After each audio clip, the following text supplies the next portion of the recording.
રાજ્યમાં હજુ પણ ઉચકાશે ગરમીનો પારો। આગામી 3-4 દિવસમાં 42 ડિગ્રી સુધી જઈ શકે છે તાપમાન। રાજ્યના ઘણા જિલ્લામાં રહેશે હીટવેવની અસર।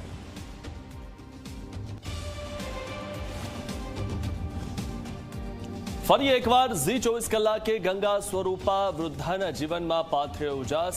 પતિના મૃત્યુ બાદ મંજુલાબેન બારોટ વિધવા સહાય માટે ખાઈ રહ્યા હતા ધક્કા। કેવી રીતે ઝી 24 કલાકે શરૂ કરાવી સહાય, જુઓ આજે રાત્રે 7:55 કંટ્રોલ રૂમમાં।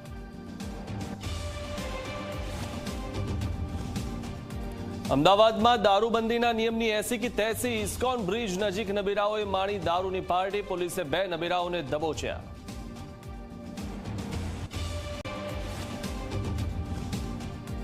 ઉપરાષ્ટ્રપતિ જગદીપ ધનખડની તબિયત બગડતા એમ્સમાં કરાયા દાખલ।